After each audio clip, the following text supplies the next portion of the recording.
sometimes I can whip up some banter just for fun. Um, Sometimes it's more utilitarian to respond to someone's insight or question or experience of some kind.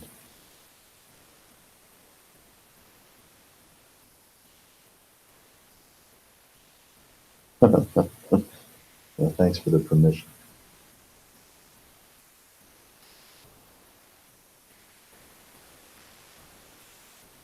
Well, if you're going to hold a gun to my head and encourage me to banter, maybe I'll think of something.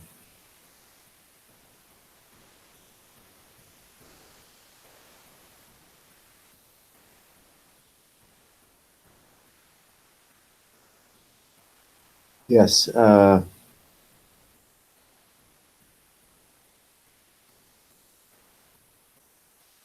lot of our spiritual life, years of discovery, years of practice and education are referential. We pursue a topic of interest right through mind, uh, the power to conceive, to agree and disagree, or to perhaps envy someone else's spiritual experience, well or poorly articulated. And naturally, we create heroes and villains, heroes and monsters in our own imagination as we are exposed to the teachings and teachers and stories and narrations of all kinds of, gifted, remarkable persons. And that quality of affinity or quality of affection, um, is grist for the mill, is an expression you could say of one's own longing, the thrill of discovering what else is in store in consciousness than what we have come to expect or presume consciousness or experience to deliver. So we get naturally excited about miraculous events, miraculous stories, miraculous persons, and their seeming disengagement with the world of sorrow and the world of suffering. But invariably, our affection and our illuminations are perhaps emotive, um, didactic, and they may run out of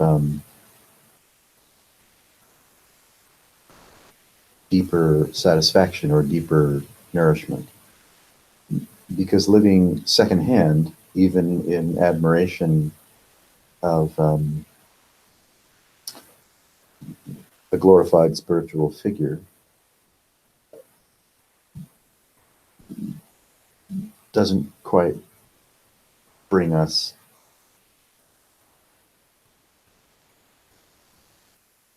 all the way or further. There's diminishing returns when we use emotive and sentimental capabilities and didactic capabilities to carve out our place in the Dharma.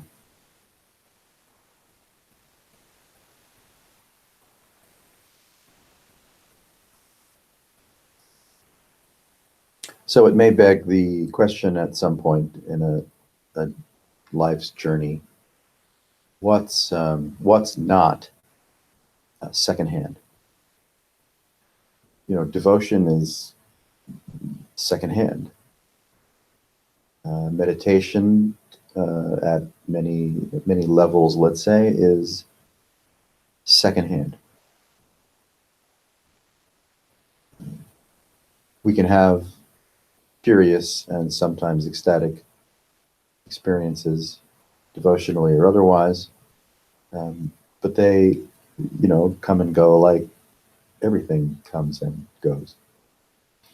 So it's difficult to place our loyalty in the hands of practices, teachers, teachings, and the like to serve our spiritual nourishment.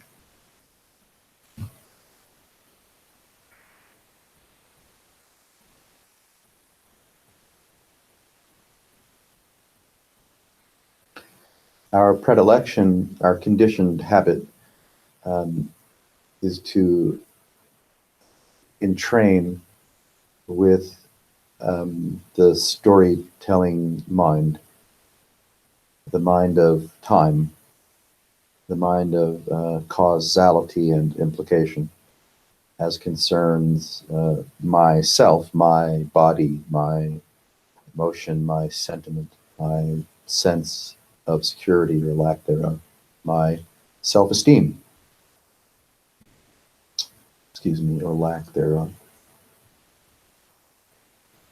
And this is also secondhand living.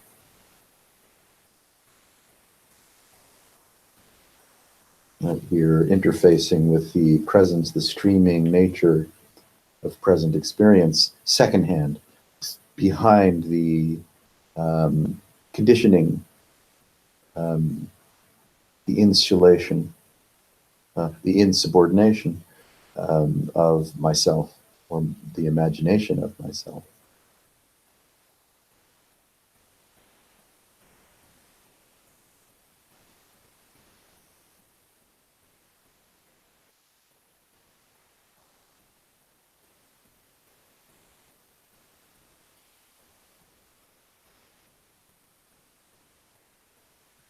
Something else besides the habit of sentiment, narrative, didactic, and pursuit may arise spontaneously in one's so-called experience that you could say gifts us with a more formidable absolute sense of non-apprehending intelligence.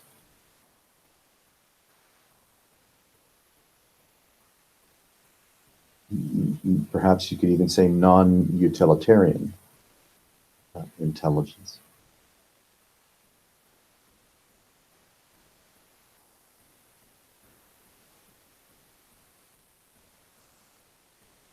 Presence stripped of agenda, movement, acquisition, self-association, and reference reveals some companion qualities.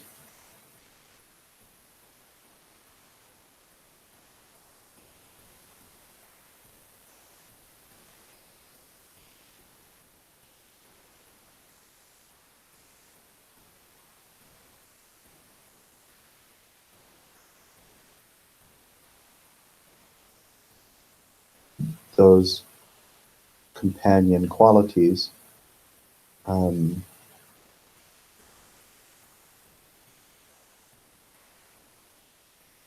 are punctuated by a organic and effortless cessation of presumption, of accusation, of acquisition, of any habit for referential meaning. Similarly, these qualities, companion qualities that arise quite spontaneously, you could say free us from the momentum and inertia of personification, self-identity.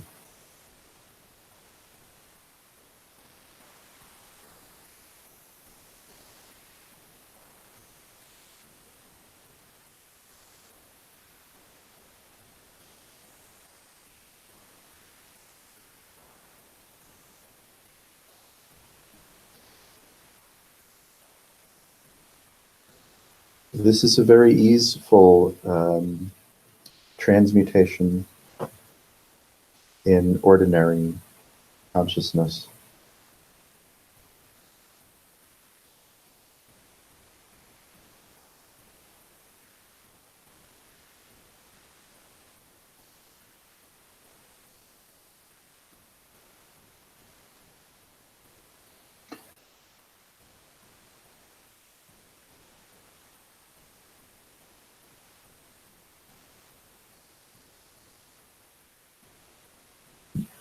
Yes.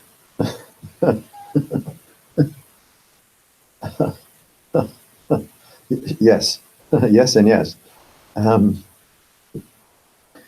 our, you could say principal orientation or the on-ramp to spiritual appetite, spiritual understanding or practice is strongly influenced by knowledge, experience, didactic, understanding, comparison, and coming up with clever, better, more subtle, let's say, answers and framing of the curious nature of experience. So we can become Dharma combatants, whether in the Hindu realm or the Buddhist realm, or certainly the Islamic and Judeo-Christian realms. We become Dharma combatants, Talmudic combatants, Pali Canon combatants, because we imagine that's what's been conveyed, and that what we've read and studied is true, that it presents a secular / spiritual reality about the nature of phenomenal expression, or life on Earth for the human species, or whatever the curious framework is. Yeah. Down the road, or sooner than then, it's who knows how that happens. One discovers a different quality of inner authority, but not an authority that's based on ahas or I gotchas, or this is the way that it is, or I finally unraveled this koan, or anything at all that has to do with the realm of reference and didactic understanding based on language or symbology, which is what language is. So the appetite that we have for authentic and nourishing spiritual experience doesn't get sufficiently nourished through years of being a pundit, or even participating in exotic practices, whether they're purifications or pineal decalcifications or Raja Yoga, etc., etc. These become fetishes of an illusory relationship with whatever living is. And then these systems are also filled with, hierarchical distractions and confusion as concerns how many steps and how many years and how many prostrations, how many, japa, mala rounds, rosary rounds, how many steps taken, the whole thing. We become easily confused by hierarchical systems, hierarchical authority, and the measure of how much progress we've made according to these systems. And I mean, it occupies a lot of our time, constructively or otherwise. But it has nothing at all to do ever with the organic, unsought arising of intelligence, which is freedom from cosmology and freedom from hierarchical systems, freedom from performance anxiety or performance pressure, or the need to be recognized by a master or a guru or anyone at all. So the habit of living secondhand, if we're lucky, might mature, transmute, so that all of the psycho and emotional and somatic and sentimental and didactic pressure that appears to define, who and or what we are and the circumstances and events in which we're living, that flatlines entirely. So we might think that I'm interested in, freedom, devotion, spiritual acquisition, but if the cost of that is the flatlining of one's own heretical nature, we might, back off. We might have some quarrel with a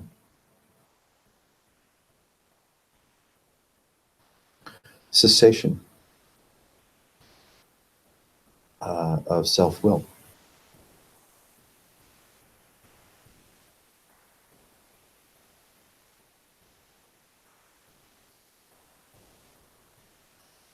The cessation of competency.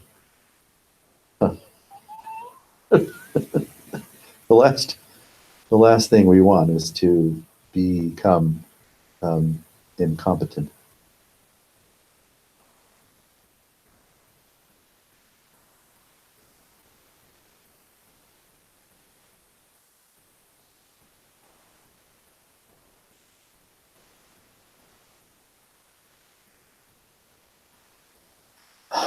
Yeah, well put. Yes. Yeah. Whatever arises, if there's a feeling associated with it, especially as concerns one's spiritual destinations, climactic or anti-climactic, you can still sense, the friendship, the companionship of self-reference.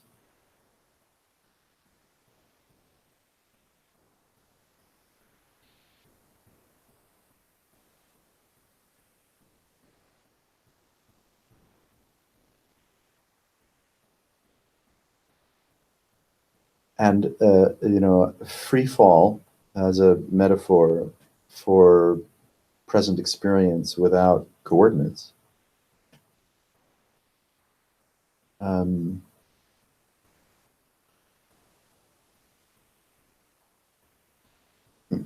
Ideally, free fall is consuming, nourishing, mysterious, not that it needs to be.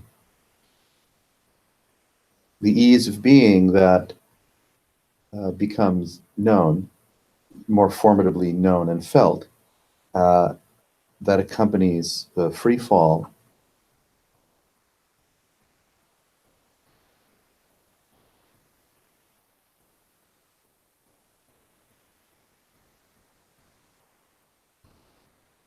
can be profoundly engaging, but in a different language. Yeah. Free fall is contrasted with, let's say, egoic presentation or egoic identity, can either be enjoyable or terrifying, sought or refused. And free fall, you could say, experienced or enjoyed on its own terms, not in contrast to egoic predilection or egoic conditioning, is a, may I suggest, a new realm. Because there's no longer any reference to, I, me, my, as myself and my suffering and my aspirations in space-time as a human, on a planet that might not be heading in a very favorable direction. So it's like, part of the challenge then is to hang out long enough, if you will, in free fall, so that we can learn how it enjoys itself. Yeah, which is a wholly different context, discontinuous context, than the suffering aspirant getting, let's just say, some relief. Yeah.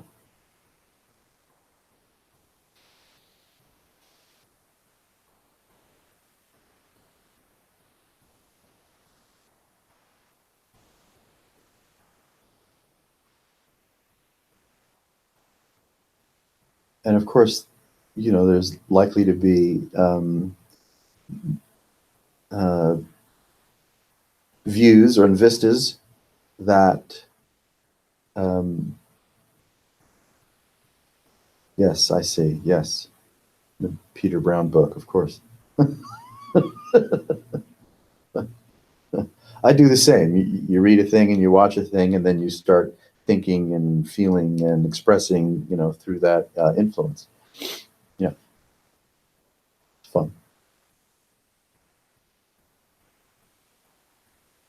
The difficulty, not just with Peter, who has a remarkable and for which I'm grateful presentation and liturgy and vocabulary as concerns his body of pointers and what he emphasizes. But you can see even those, as poetic and luscious as they may be from time to time, we will instantly fetishize and destinationize his or anyone's poetic license as concerns expectation, pacing, presumption of what present experience, or call it even enlightened experience, should look and or feel like.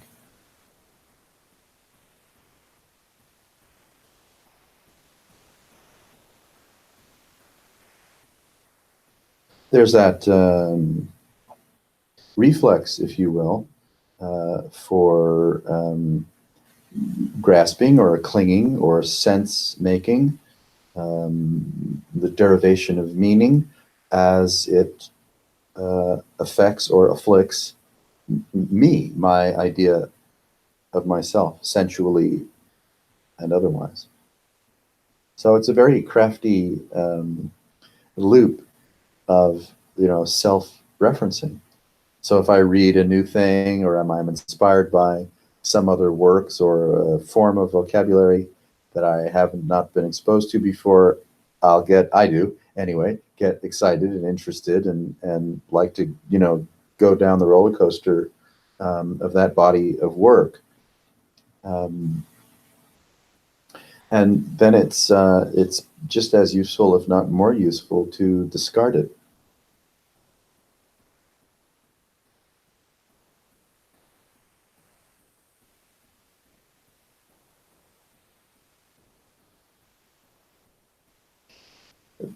We can say that experiencing reality, whatever we want to call it, consciousness, the absolute, Yahoo, you know, operates, let's say, according to non-standard means and methods.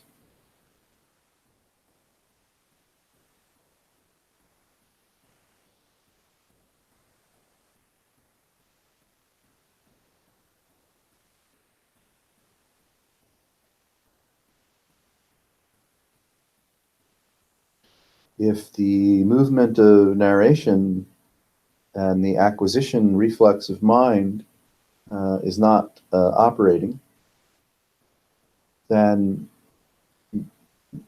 you're not marking psychological time. You're not marking experiential time, and coming up with a streaming narrative that makes one's sense of self look durational or durable.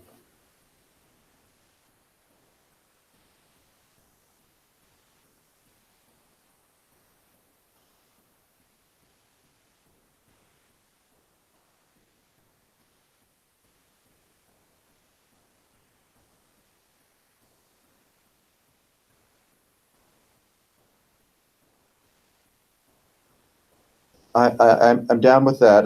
Yeah, I like the most honest shit out there myself. Yeah. Paul is he's he's a remarkable entertainer, and a very gracious being. He's quite agreeable that his seat assignment is in the service of suffering addicts and or suffering persons, and gives of himself and his experience quite freely and generously, for a profound and intimate sense of inspiration and recalibration. Nobody knows what the fuck he's talking about because it doesn't really matter much, but everyone comes away full. Yeah. So he's awesome. Yes, and that's also true. The spiritual marketplace, by design, you could say, unavoidably, is going to be full of, personas, the spiritual authority, curious, if not entertaining, means of presentation. One hopes in the service of aspirants, whether they are recovery oriented or advaitically oriented.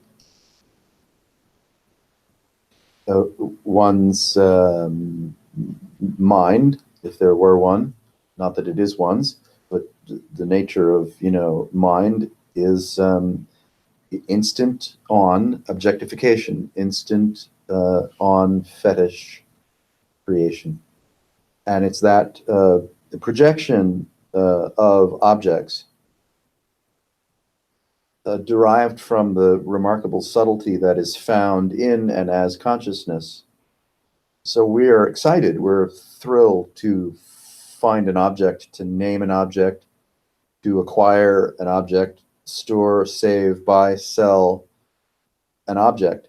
And that happens not just with the material of our lives and our clothing and our closets and our retirement and our family and friends and our automobile and our artworks and our music tastes. And it also operates remarkably subtly with the next, you could say, thought, with the next breath with the next iteration of personification and identification.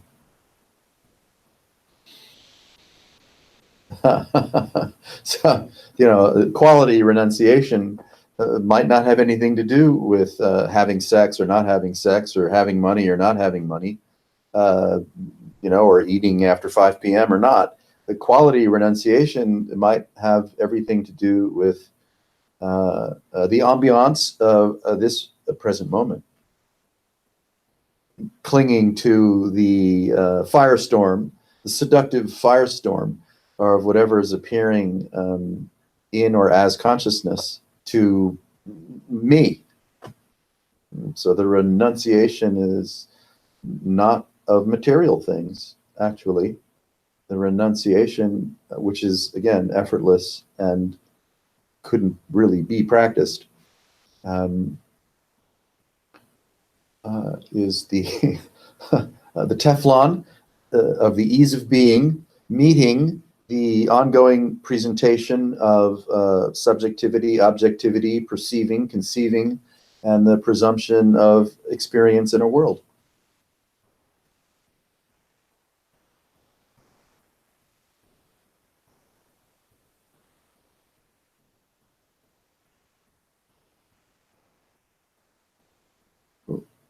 That's yeah, that's very kind. I wonder if that's actually true.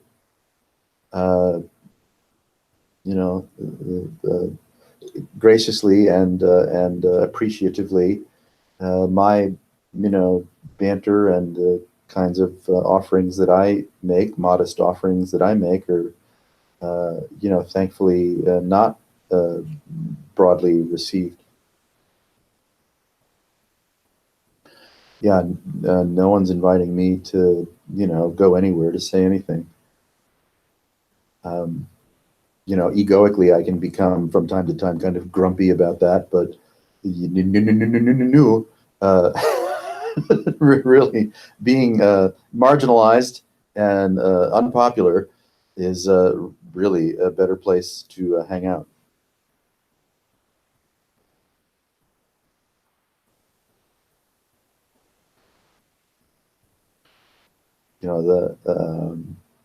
There's something about the aboriginal, indigenous, native, shamanic cultures the world over, where tribal simplicity, tribal affection, the non-commercialization of things is what really fills our hearts and gives us, I would say, constructive meaning, in a more Gaic, essential nature. Yeah. The community around the fire, simply enjoying, story time, ease of being, perhaps listening to, the elders speak about things, participatory, without airs, or as few as one can muster. It's nourishing, and it's at least I find, a very organic vehicle for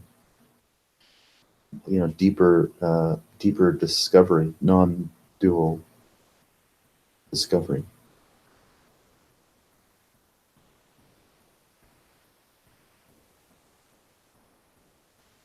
Most seekers and aspirants, including the kinds of people that go to a sand conference or Bhakti Fest or the UFO conference and things like that, we're phenomenon junkies, the experiential junkies.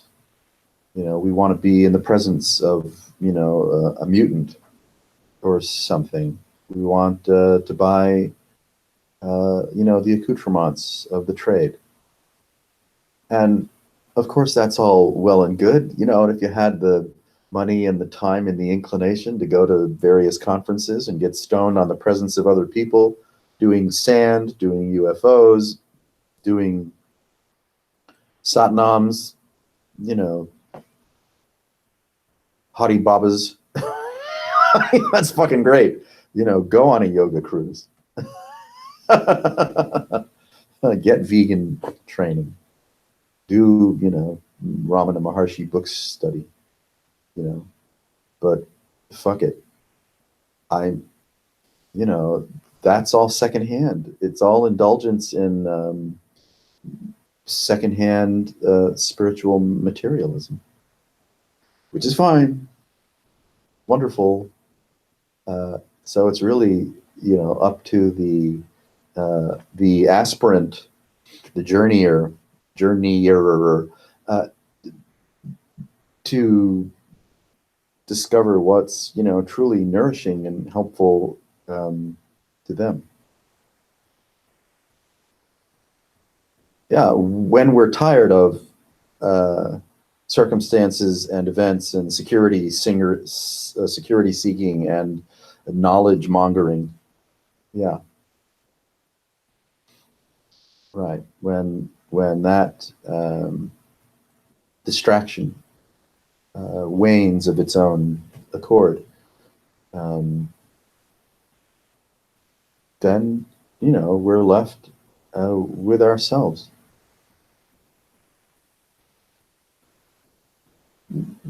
Our the invitation, right? Our invitation is um, the discovery of non-referential intelligence, and it sure as fuck doesn't need yoga or Patanjali or Nisargadatta or Peter Brown or Paul Hederman or anybody. Though of course all of these resources are, gifts and helpmates, aids along the way, of course, to uh, cultivate one's own experience without having to make any claim about anything.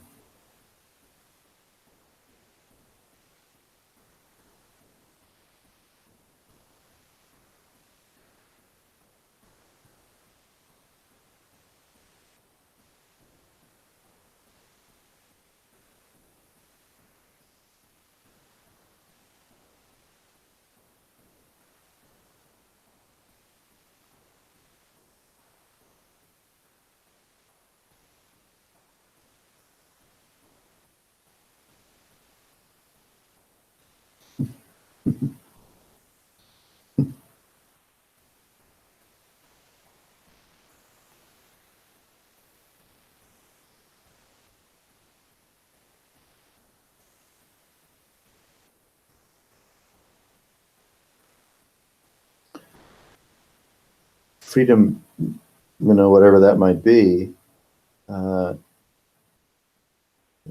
can accompany a deepening uh, appreciation that this isn't about anything.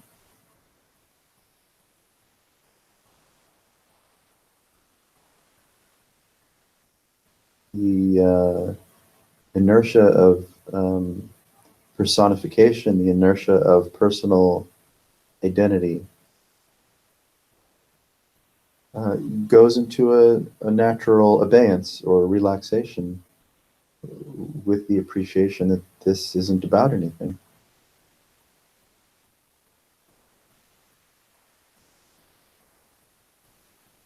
The urgency and appetite for meaning and validation, well, drives us insane, drives us to extinction.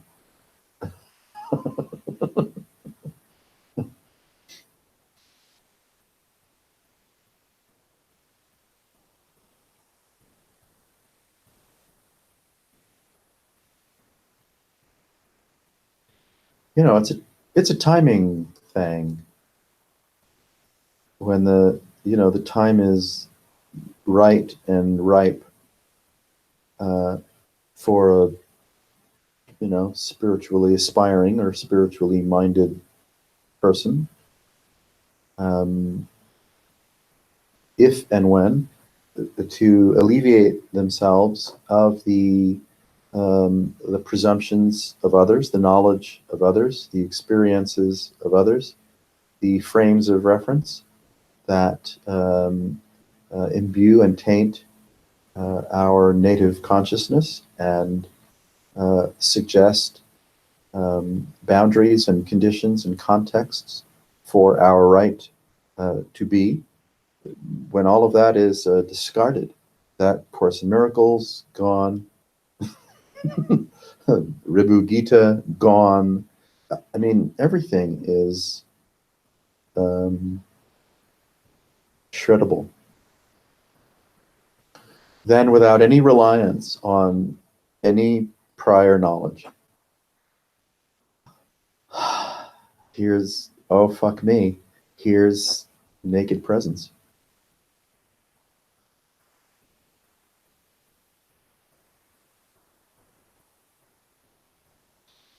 The renunciation, the invitation for a profound renunciation is present. If I'm not the product of authority, culture, social narrative, performance pressure,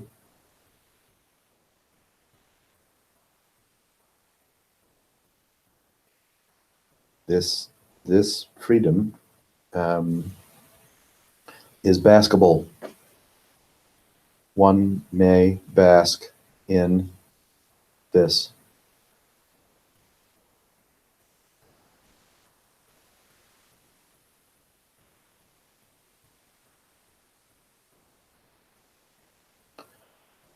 And no claim need be made for myself or anything.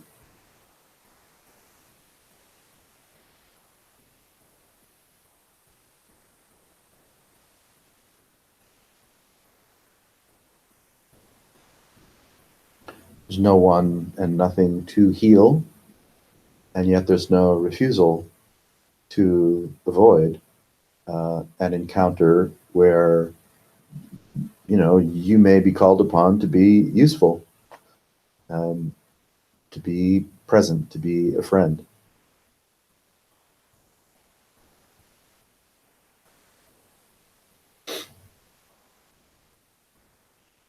And the good fortune not to monetize that,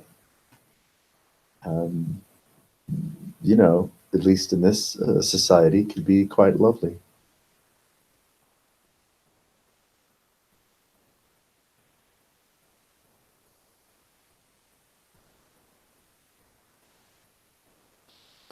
Yes, thank you. Yes. How quickly this isn't about anything turns into a new orientation is indeed mind-boggling. That's the yoga.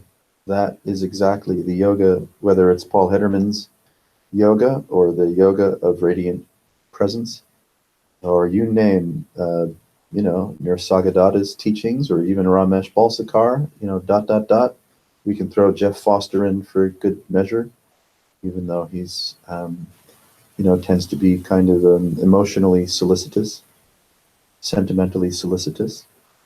But that's the razor's edge.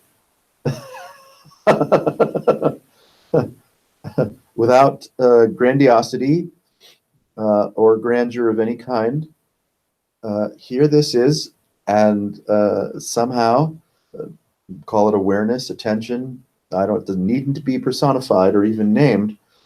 Is capable of witnessing, you could say, seeing, discovering, you could say, its own miraculous capacity for instant association, instant on duality, instant fetishization, the instant apparition of time.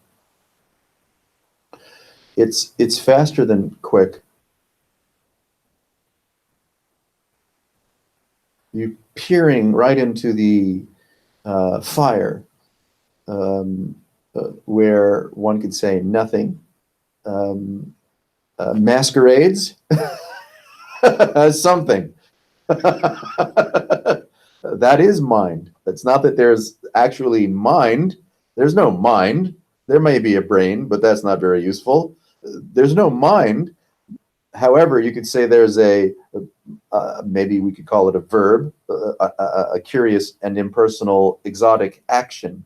That action being consciousness, whatever it is, imagines that it has found something. If it imagines that it has found something, there's an instant-on duality between the consciousness as the perceiving plenum or the perceiving capacity and that which it has found.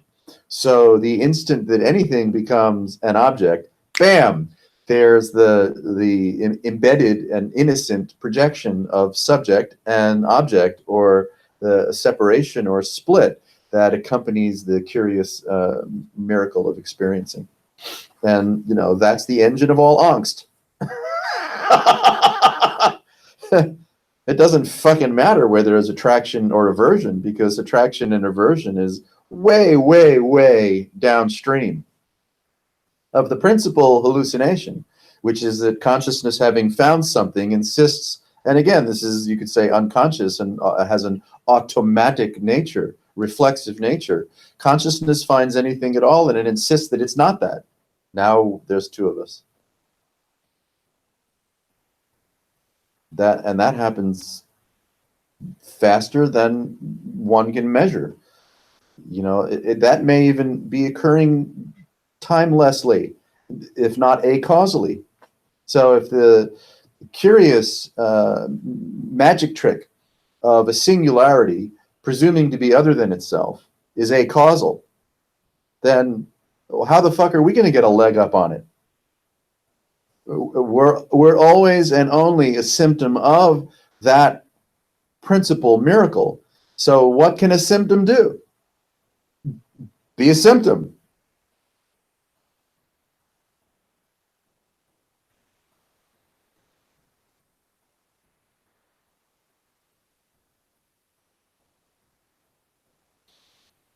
Yes. That's how this rolls. It's streaming symptoms. And the receipt of streaming symptoms of the apparent and apparitional capacity for engaging with whatever the fuck this is, curiously insists on being two. So it's a symptom party. It's a symptom that suffers. It's a symptom that heals. It's a symptom that imagines it's making spiritual progress. It's a symptom that makes a claim about itself. Fuck it. And it's not like you can, avoid, mitigate, or medicate this reflex of reality to symptomize. You can't. You're already a symptom. What can you do about it?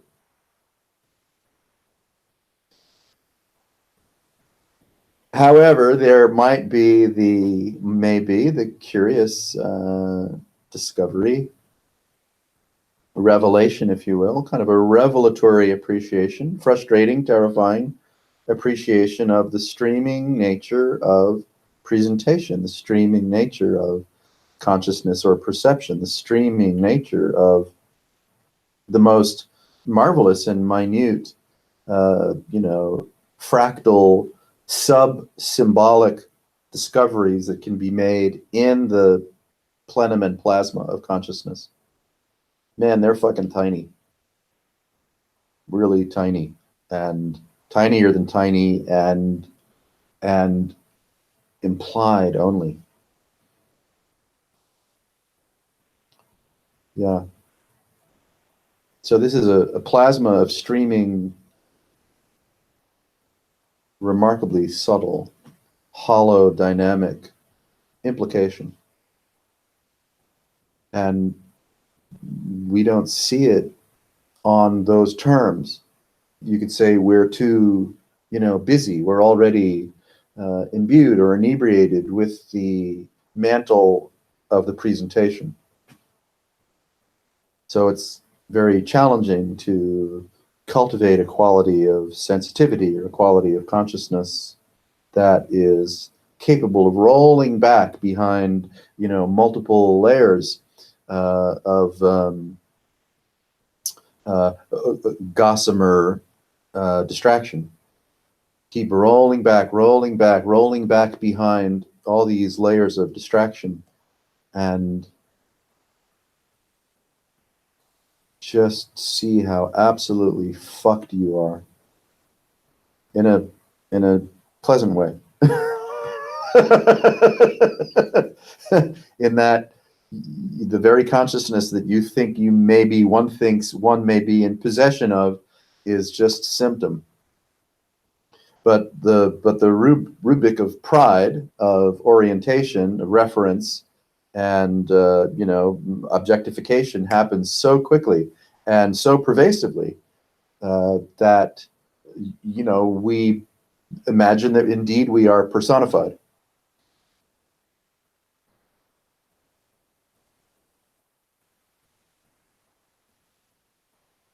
And as so-called humans on the surface of a planet, consuming fossil fuels and fomenting, profound extinction pressure on other species, destroying biodiversity, so we can grow more food to feed more people in a never-ending conflagration of population growth. That occurs, you could say, with absolute innocence, even though there's plenty of nefarious deeds that occur within cultural context, finance, banking, oil and gas, military, religion, etc., etc. So much violation, so much violence, so much boundary, so much unbridled appetite, so much naive exploitation. Oops. But that's understandable, really. As one appreciates just how profoundly the nature of apparition occurs and how the engine of personification occurs underneath the radar of, call it, conscious appreciation. So the material aspects of, jnana, call it jnana yoga, which has to include bhakti yoga, karma yoga, raja yoga, right? Stream entrance, whatever the hell metaphor you want to use. All of those, you could say, discovery vectors meet, perhaps converge here, right here, right here. Whew. Without cosmology, without burden implication, just right here. And the capacity, the maturing capacity, willingness to see how this is dreaming.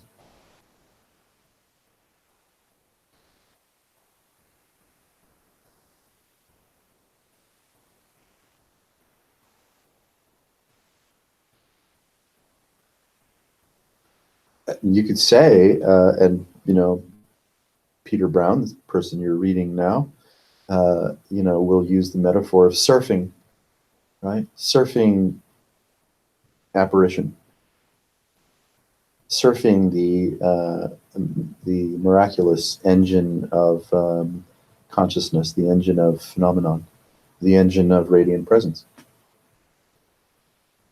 Here it is, doing what it does, and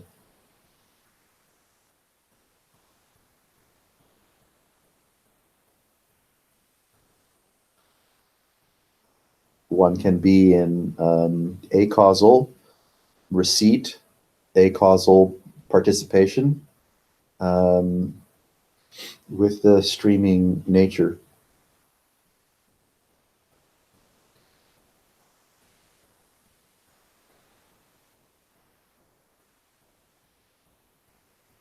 without motive, without agenda, without destination or quarrel. It's unadorned. Streaming nature, in the midst of all the chaos that it appears to foment, is also absolutely unadorned.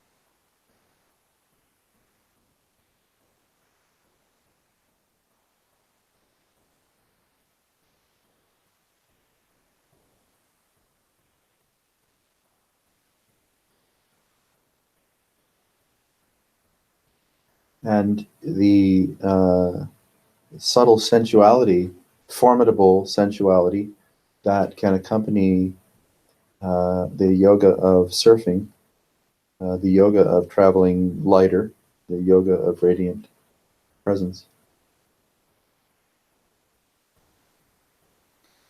You know, the Shaktipat,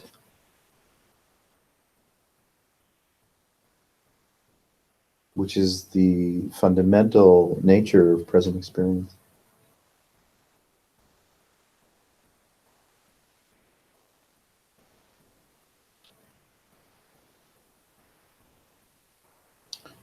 Surfing, the surfing doesn't know it's surfing. The immersive nature,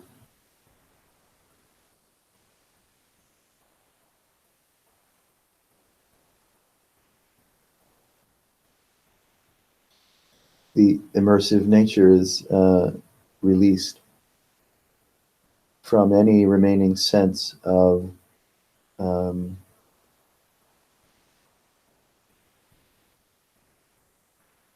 an experiencer discovering experience.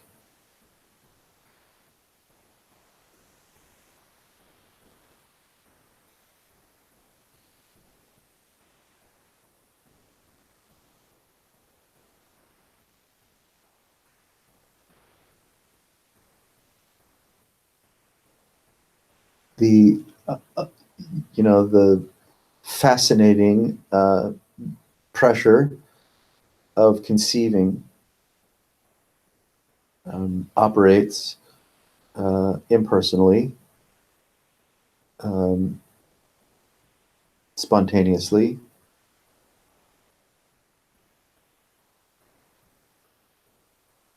and has the capacity to self-accuse or self-justify.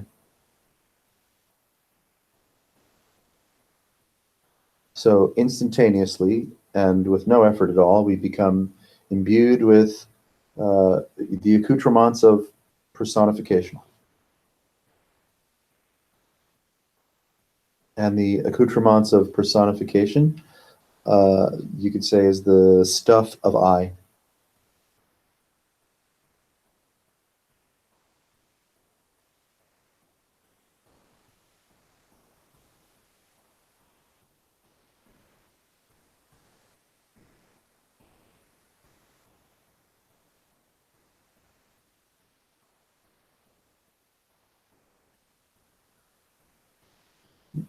To either celebrate the world or to deny the world um, is too heavy.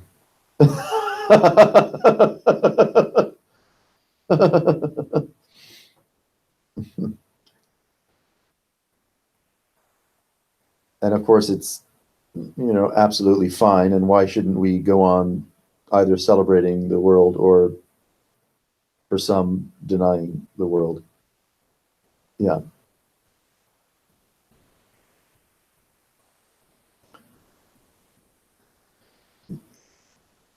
It's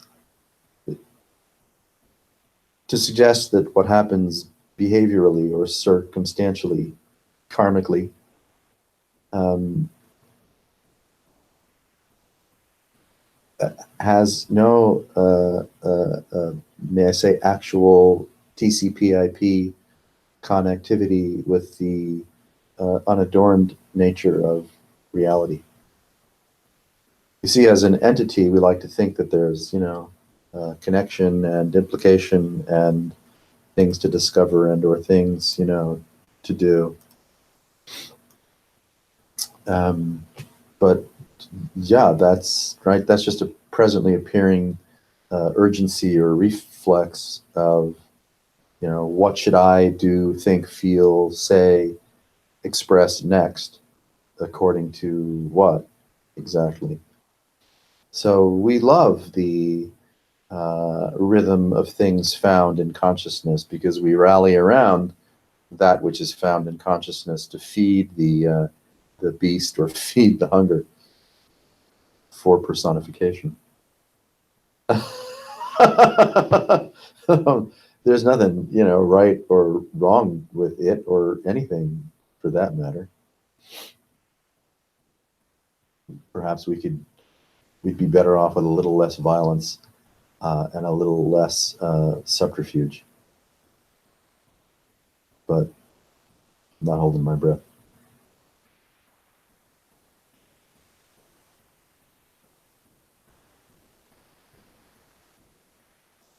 This isn't about anything, has a corollary, which is that it sure as fuck isn't about you or me. Yeah.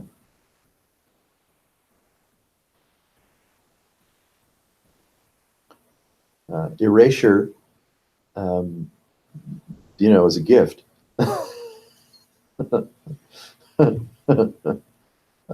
The erasure of superstition, belief, of the erasure of entitlement, and all forms of chauvinism.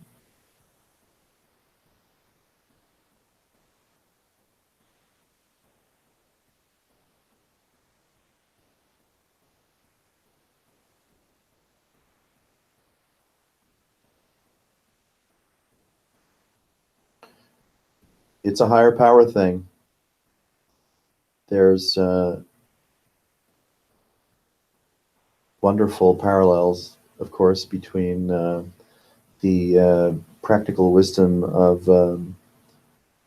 12-step relinquishment and the discovery of unadorned consciousness.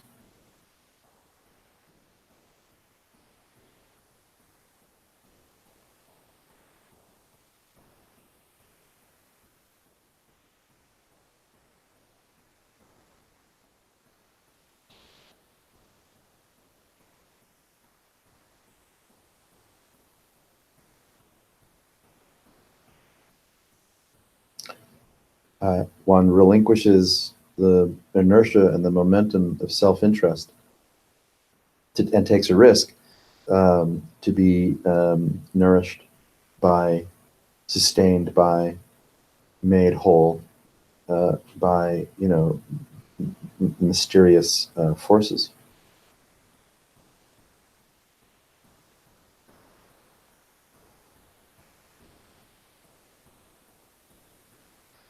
Without exploitation, like, the church or all of them.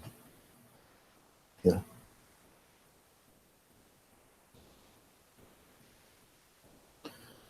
The discovery of the divine, the discovery of the sacred, the discovery of, Brahmanic wonder.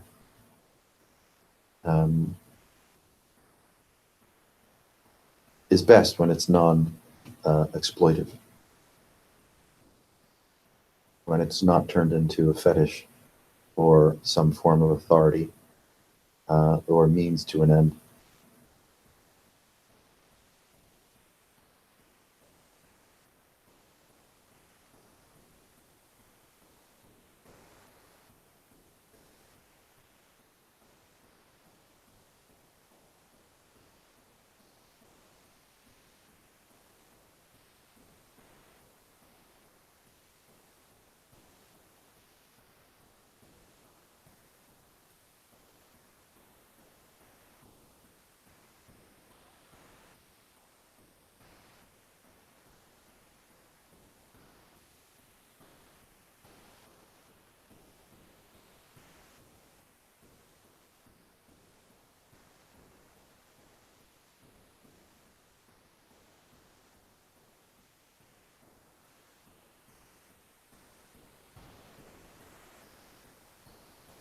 If we need something to be true, we're too late.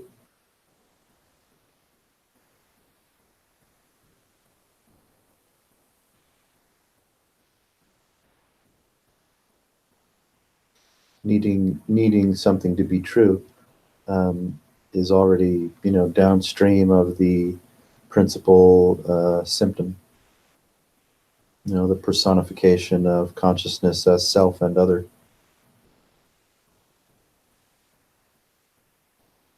So that identity matrix of self and other being individuated, personified, that is a symptom.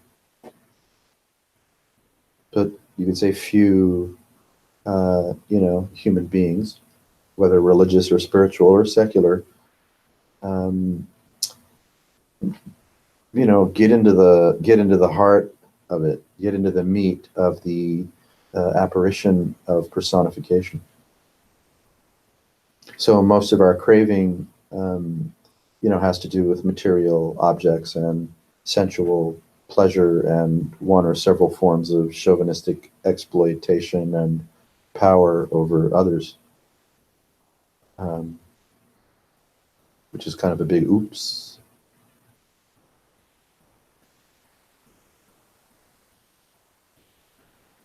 Before any of that gets lit,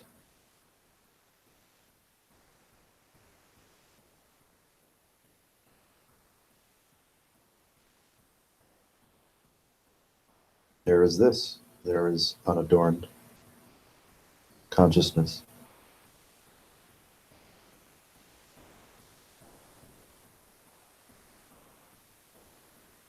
The reflex of personification and the irritability, the dukkha, the impermanence, anicca, the anatta, not self, that accompanies personification.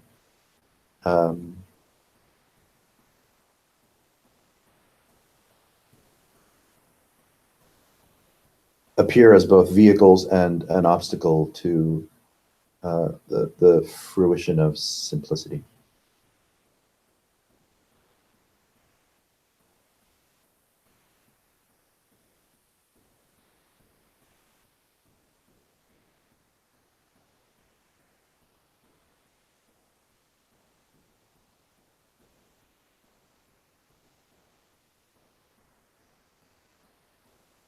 Do we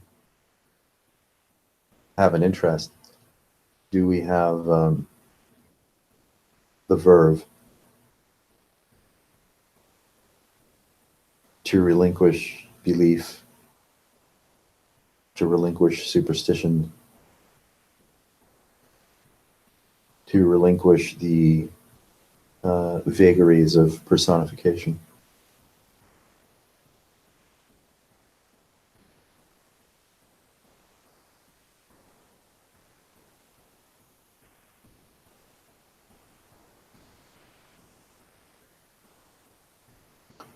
To simply sense and surf the engine of apparition.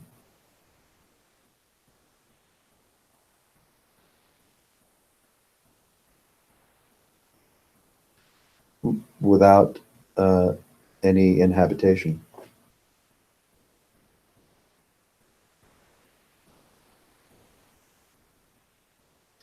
This is the engine of apparition. If inhabited, there's confusion. If inhabited, there's quarrel and insufficiency. Here's the engine of apparition. If there's no habitation or inhabitation, then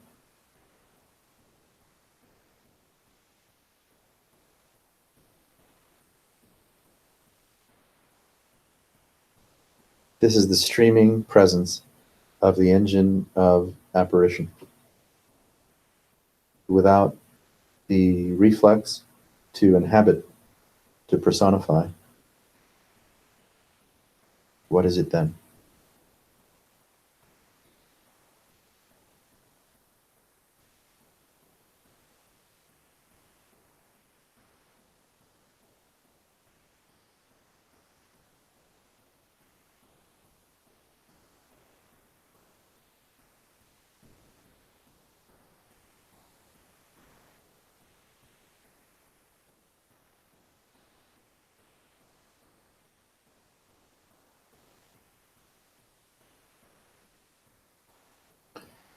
I agree.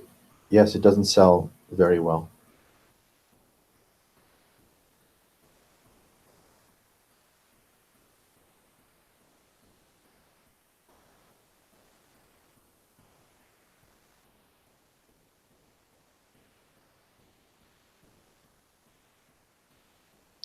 Buddha referred to unadorned consciousness as cessation and nibbana.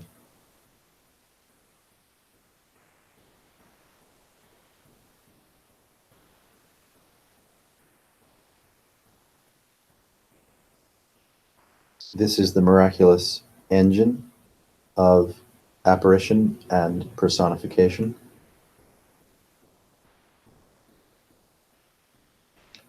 Without the concomitant inhabitation, identification, and though it persists according to its formidable nature, unstoppable, insoluble nature, cessation and nibbana are also miraculously present.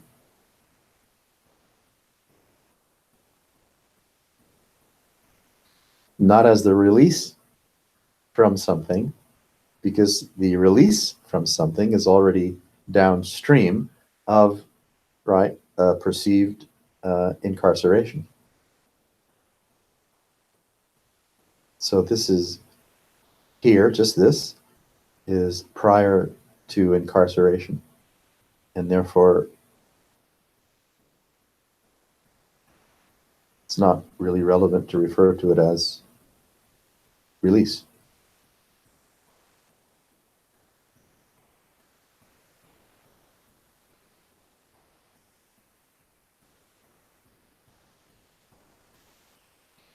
This has a formidable, absolute nature.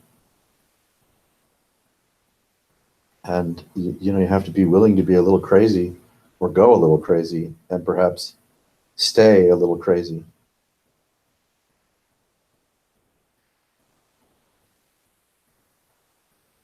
Yes, to point out that as apparitional as this is, as insistent, streaming, evocative, unyielding that as this is, it's also always prior.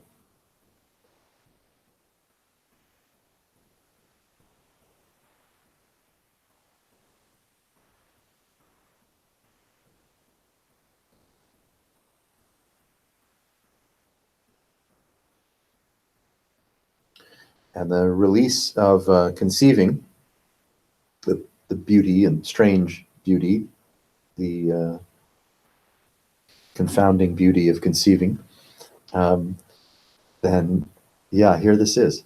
This is the release of conceiving. This is cessation and nibbana. Neither prior nor after.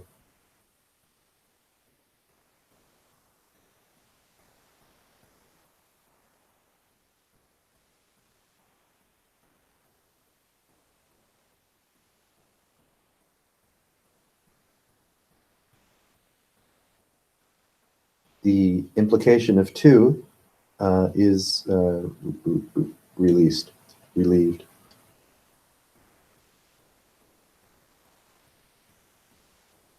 But one does not run around making claims that it's all one, because that's not quite true. It's all one, we're all one. It's like, yeah, no. Shh, be quiet.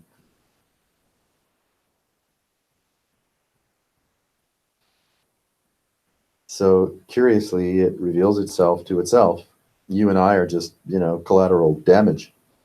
We're inconsequential to the self-revelation of that which is prior, revealing itself to itself, even in the midst of the ongoing cascade of apparition.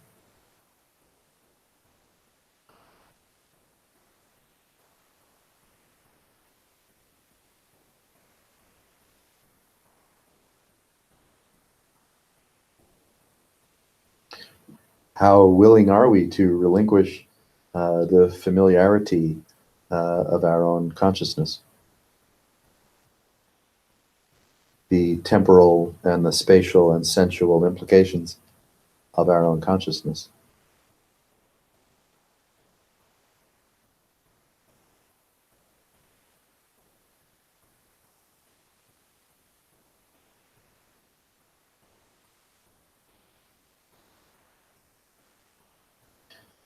Then there's no longer any appetite for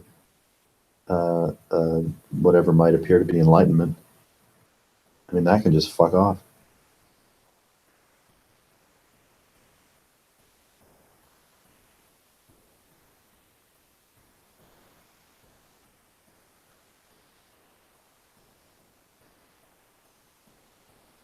Everyone and everything are free to fuck off,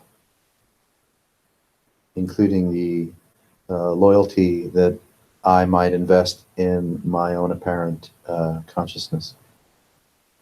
The apparition of my personal duration or durability, or meaning.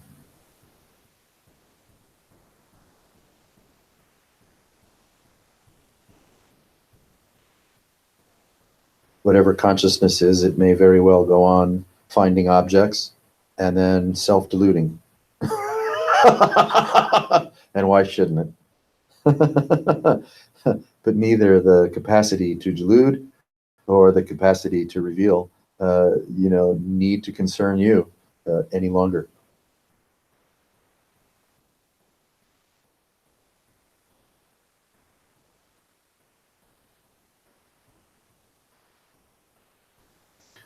So there's a truly uncanny relinquishment, even in the midst of ongoing conversation.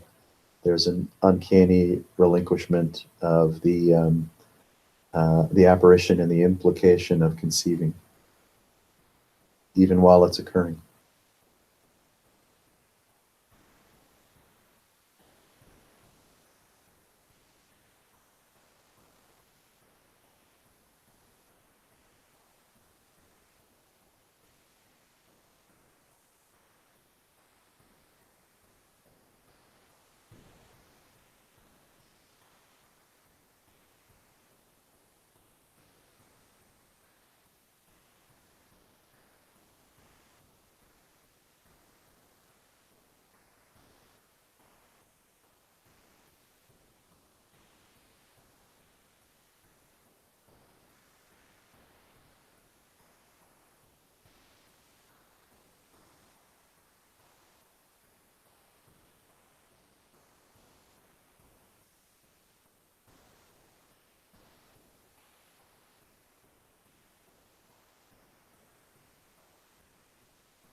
Well, I guess that ought to do it. It's 9 o'clock or so. I can't thank you enough for being here to chill and hang out, to throw something in the chat room so we could have a conversation. Perhaps others may benefit from this by listening to the recording. Fuck if I know. So I'm grateful. Thanks for being here. See you again.